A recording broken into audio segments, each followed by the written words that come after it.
It's more than a jacket. It's the calling to get out there and explore. It's the comfort of knowing the elements won't stand in your way. When we moved back to the Northeast from Miami, we had to refamiliarize ourselves with winter. And the kids, the way their eyes light up when it snows, well, there's nothing better. I want to be bundled up and making those memories with them, not complaining about the cold. North Face jackets are highly insulated, meaning they are very warm. They are breathable, so you don't get sweaty in them. And they are very durable, great for any activity. And while I may be wearing mine doing a light hike through the hills of New Jersey, I appreciate that these jackets are tested by some of the most elite athletes in the most extreme conditions before North Face ever rolls them out. Because here's the thing, staying warm and dry allows you to make more memories outside this season. Find your next fleece, parka, or winter jacket in-store or at thenorthface.com. When you're wearing the North Face, it's more than a jacket.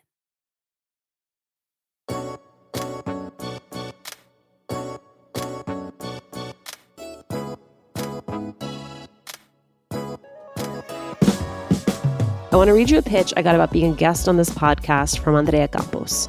She wrote, "Over the last 2 years, I've gone from drawing on my bedroom floor during the pandemic to published author who's worked with J-Lo. It's been a very unconventional journey, and I'd love to inspire other Latinas to keep going toward their dream, even if their journey doesn't look like everyone else's." I mean, how could I say no to that?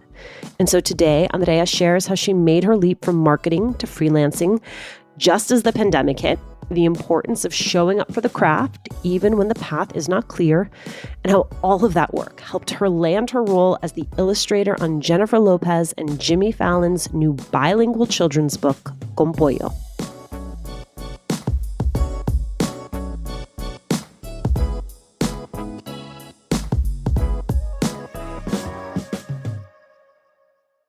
Andrea, thank you so much for doing this. Thanks for having me. I'm so excited. You're a triple Cancer, which I don't know that I've ever met a triple Cancer before. I feel so exposed. Yes, I am a triple Cancer. It's not something I normally tell people because I think Cancers get a bad rep for being too sensitive. And I'm that times 3, but I've learned to live with it. And I feel like I'm finally in a position work-wise where like being soft is a good thing. So I feel like, okay, universe, like you led me to like probably one of the 5 career paths where being super sensitive and soft can actually be a good thing. So here we are. Well, I say it as a fellow Cancer, though not a triple Cancer, because when I see your artwork, it is so upbeat and it is so positive that I'm like, is this a reflection of Andrea or is this Andrea psyching herself, her emo self out? That's interesting. I think with my art, so maybe I'm like a non-traditional Cancer in the sense that I'm really sensitive, but for the most part, I play in just a really happy space. And that's reflective in the colors I use, how I decorate my home, how I dress generally. I feel really lucky. Like I've, I don't know, maintained a really good relationship with 5-year-old me, and that she's kind of the one that has the control sometimes. And I think that's where like the art comes from, where like I choose to make art from a good, warm place. And sometimes that is just making that space for myself so that the rest of me can feel good. And other times it's generally like what I'm feeling. It's interesting that you bring up 5-year-old you, because as a kid, you loved to draw. What did that look like? When was the first time you sort of knew, oh, I'm kind of good at this. There's something here. My mom is an architect, so I think I inherited a lot of like creative skills from her. But as a kid, those were the classes, those were the projects I was most excited for, was when it's like, oh, you're doing this, but there's a creative component where you have to design this board or draw this thing. And I remember it was my preschool. We got to like draw a bunch of pictures, and then the teacher picked someone's drawing to essentially make the t-shirt for all of our field trips. And that ended up being my drawing. And my parents joke about it now because they're like, oh, that was like your first merch item at 4. And I'm like, it wasn't a good drawing. It was stick figures. But I think that was the first time where I felt like the acknowledgement of like, oh, wow, people can actually like appreciate what you make. That's so cool. That's so special. I love that. A part of your story that is going to be super familiar to a lot of our listeners is when you tell your parents, I want to go to art school, they're just like, nope. Yeah, I think for me in high school, I always had a feeling. I'm like, I want to do this. And at the time, I was exploring so many different creative things. And one of the things that I really loved was interior design. And I remember having a very serious discussion with my dad in particular, being like, hey, I want to study this. I think there's something really like beautiful here. And his response was just kind of like, hey, that's great, but like, I want you to get a real job. And that like real job comment just like sat with me for so long because I was aware of my status as the child of immigrants. I was aware of the pressures that my parents were inadvertently or not putting on me. And also, like, I think just society's pressure where it's like, okay, they gave up so much for me to be here in this country. Who am I to just like waste that and choose a career path that's not going to be lucrative, that's not going to allow me to sustain myself? So I kind of made the choice to go into marketing, which I saw was a good blend of like creative and business. And I was like, okay, I did the right thing. But at the same time, I'm like, this isn't what I like. This is not what I'm supposed to be doing. I need to go back to square one. So you make the leap. You make it at a pretty bad time, though. To be fair, I made the leap without fully knowing what was, coming up in the months ahead. Of course. I made the leap, for those listening, in early 2020. I'm talking like February 2020. Ooh. Quit my normal job, set the wheels in motion to move to a brand new city. And I'm like, yeah, I did this. I finally mustered up the courage. My friends were like, yeah, you finally did it. You've been talking about this for years. And then all of a sudden, weeks into my new life, pandemic shuts everything down. And that was really hard. Did you know that there's a diaper with a stretchy waistband and no fiddly tabs you gotta mess with? Forget having to mess with fiddly diaper tabs. Cruiser's 360's stretchy waistband is quick and easy to pull on your little wiggly one and easy to remove with easy tear sides. And for easy disposal, simply rip, wrap, and roll the diaper, then secure with the attached disposal tape. With the holidays upon us and the long days of traveling, you want to make sure you can avoid those messy leaks. That's why Pampers Cruiser's 360 is the best fit and protection for your active baby, providing up to 100% leak-proof fit. Unlike regular tape diapers, the 360 gap-free fit stretches around your baby's waist and moves with them, so they can live wild and free. To keep your baby's skin healthy, Cruiser's 360 locks wetness away from skin for up to 12 hours. And it's hypoallergenic, free of elemental chlorine bleaching, parabens, and latex. We travel to see family, we are on planes, we may even be on trains this year, and that's why my suitcase always is packed with Cruiser's 360. From Pampers, the #1 pediatrician recommended brand. Download the Pampers Club app today to start earning rewards with every diaper and wipes purchase. So how did you sustain yourself both financially and just spiritually during that period where the plans you had made all fell through? I remember those first few weeks in particular were exceptionally hard because like the same friends that had been cheering me on like 2 weeks ago were now like, wow, your timing was really bad. And I was like, yeah, you're not wrong. And in a lot of ways, I felt like I had finally like taken this leap of faith, like stretched out my wings only to hit a wall and just literally fall to the ground. And at that point, I decided that in that moment, I wanted my priority to be myself. So taking care of myself emotionally, taking care of myself physically, and taking care of myself mentally, because I was already going through a lot as someone who had just like jumped into a brand new career only to be met by like this tremendous amount of resistance. And then on top of that, all of the emotion and the weight of the emotion that was going on in those very early pandemic days. And as you said, I'm a triple cancer. I absorb what's going on in the world around me. So I was kind of just like sitting in an apartment that wasn't even mine anymore, just kind of like shaking, like, oh God, what now? And I decided to essentially build myself a mini artist residency where I was like, all right, you have 8 hours a day, 7 days a week now to fill. You can't hang out with your friends. You can't get distracted. Just do what makes you feel good. Let's like pick a creative activity each day with the goal just being like play, like something that can distract you from what's going on in the world and even internally a little bit. And then hopefully that'll build your confidence back up again and make you feel good. And in the course of doing that, drawing came back. And I realized I'm like, wow, I really like this. It brings me a lot of peace.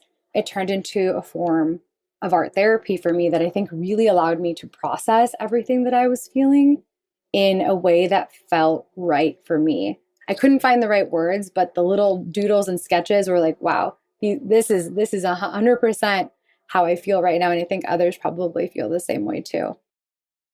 As is sort of I think, of the moment. You start transposing your art onto Instagram, and it's an MLK illustration that Questlove shares that really starts to explode your account. And what I find really interesting is that you are super savvy. You say to yourself, I need to now look at this account through a business lens. So can you talk us through what that means? What were the changes then you made to the way that you were approaching the work and Instagram as a vehicle for reaching potential partners, collaborators, consumers?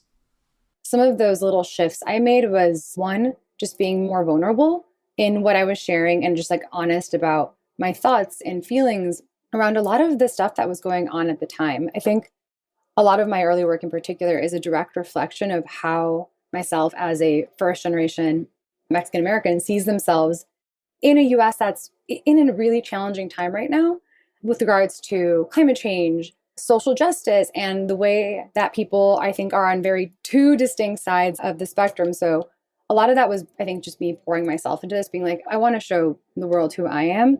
And I think the other part of it, the more maybe business savvy part of it, was me realizing that everyone is stuck inside right now. And I think a lot of people feel how I'm feeling right now, overwhelmed, confused.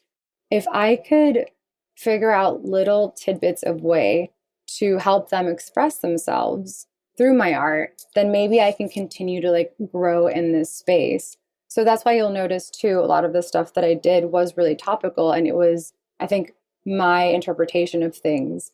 And people latched onto that and started to let me know, like, wow, I feel this way too. Or like, you perfectly captured what I wanted to say to my friends or my family, or thanks for finding like a positive way to say this, because I know that my parents have different views than me, but like, I think you really captured the sentiment that I was trying to get to. So I started kind of to use my art as a vehicle for broader and larger communication. And I think it all kind of snowballed from there. You are now on your third children's book, and there are huge names attached to this one. Con Pollo, a bilingual play adventure. Jennifer Lopez, Jimmy Fallon. What is the process of getting a book like that made look like? Yeah, so I think this is like a unique project, obviously, because of who's involved. But high level, the way that illustrators will work with authors is through like art directors. So an art director on their team found my Instagram of all things and was like, hey, one of our clients saw this drawing you did. They really liked it. Would you be interested in talking about potentially, collaborating on a book? And of course, I was like, yes, let's do it. Much to my surprise, it ended up being Jennifer Lopez and Jimmy Fallon. So my jaw was on the floor. And for a split second, I was like, oh my God, do I even know how to do this? What? Like that imposter syndrome kind of like came in. But thankfully at that point, I think I had mustered up enough courage in my little cancer shell to be like, you're going to do this. You'll figure it out. Like, you're smart. You've figured things out before. Fake it till you make it. Or better yet, make it till you make it, which I think is so important for artists to do. Just like keep making work till you make it. And then from there, high level, you work with an art director who really has developed, I think, the artistic vision for a children's book or whatever project you're working on. They'll share the story with you. You, as the illustrator, have the opportunity to kind of sketch out what your vision is.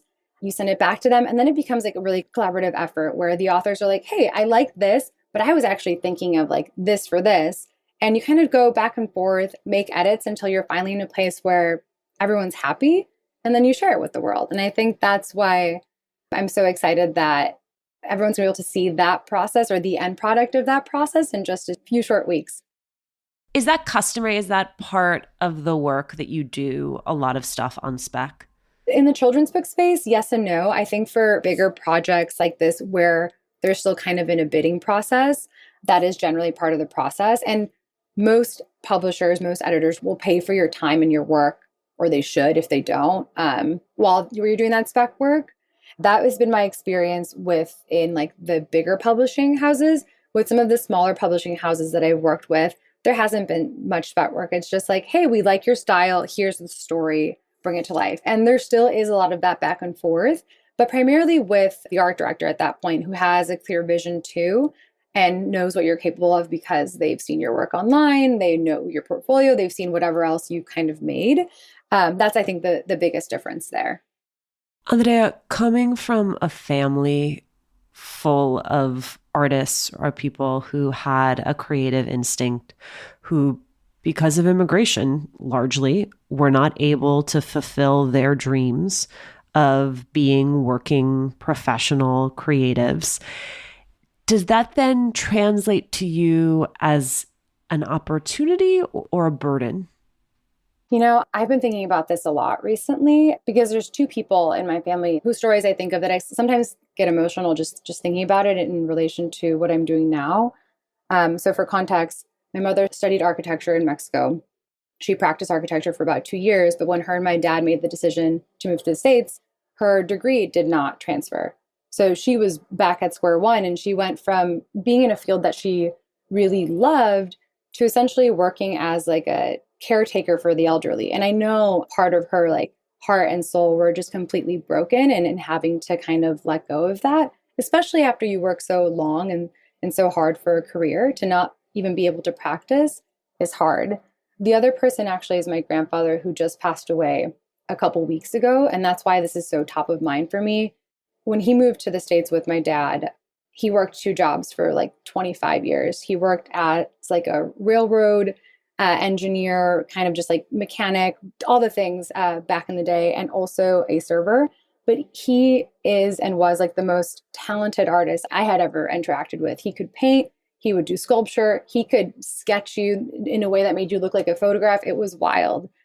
But him pursuing art full time was never like an idea that crossed his mind because it wasn't an option. He had 3 kids. He had just moved to a country where he didn't have a support system. He was working 2 full-time jobs.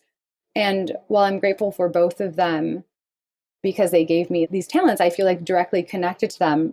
And I'm excited to be in a place now where I get to pursue this professionally. It does break my heart because I feel like I have both the support and this added pressure of like, I'm not only doing this for me, like I'm doing it for them. And who knows how many others in the past that weren't able to do this.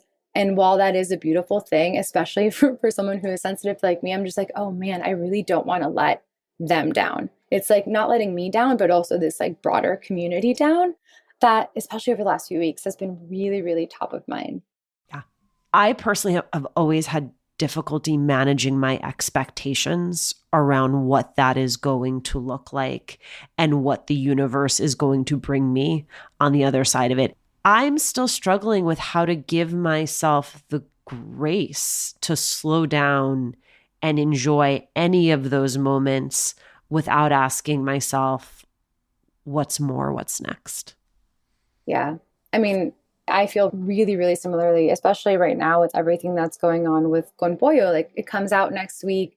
There's like press opportunities. I'm going to be in rooms with people that I never imagined I would be in rooms with. And similar to you, I'm like, wow, I feel so grateful and so lucky to be here. But also in the same thought is like, I can't mess this up because I know people like me don't get to be in rooms like this. And I've made it this far. I need to keep going at all costs. And I think that's where like the overworking comes into play, or like ignoring maybe like your health or your mental health or whatever to try to kind of maintain that pace. Because I think the further you move into like the entertainment industry in particular, like things start moving faster. And I don't think a lot of people realize that the people on the top have like support systems, like full ecosystems that kind of work with them to be able to move at that pace. I am one person. I don't have that. Not right now. Maybe in the future, who knows? And it's hard to just maintain that, not only physically, but mentally and emotionally, with this added layer of like, well, I know there's a million other people who would die for this opportunity. So I need to make the most of it, regardless of what's going on, maybe inside or whatnot. So yeah, that really resonates with me. I'm crying because of the number of times I have heard one of our guests say, I'm going to be in a room that people like me normally don't get to be in. And like, that's the whole point, right? Like, let's get to a point where there's so many of us in the room that you can actually just walk into the room without the pressure of being the first, the only, different. Yeah. I mean, I'm used to being the only. I've been the only in so many spaces in like high school and even like in my working life, but this just feels different because you're creating, at least for me, like I'm creating content, stories that will live beyond me, that extend beyond me, that are going to go into people's homes. And I think there's something really special and intimate about, a bedtime story. And now like thinking about me being a part of that, I'm like, okay, this is huge. This is like one small step in the right direction. And surprise, like the kids lit world is not very diverse. I think the last stat I read was, and this was like as of either 2020 or 2019, that only 9% of kids lit writers and illustrators are people of color. So that's not just like Latinos or Latina or Latinx. It's everyone kind of like bunched in, and that there are more stories about animals than there are of kids of color. And I'm just like, okay, I personally want to change that. And that's, I think, one of the things that I'm really grateful for with all the projects that I've gone to date is that they're opening doors so that in a year or two, I can hopefully write my own story that centers an experience that maybe is similar to mine or centers an experience that hasn't been shared with before. And I think slowly kind of going through that, maybe I'll take some of this pressure onto myself and like open that door a little bit wider. So to your point, it's not me being like, I can't mess this up because I'm the only. It's like, hey, I can mess up a little bit because I'm human, but I open the door like 4 inches wider and now someone else is standing next to me. So like they can take this one on. And I think that's like a really beautiful thing. Andrea, I thought I loved you so much, but I like really love you so much. Thank you so much for taking the time to do this and showing up with such an open heart. Thank you. Thank you. You brought me to tears now.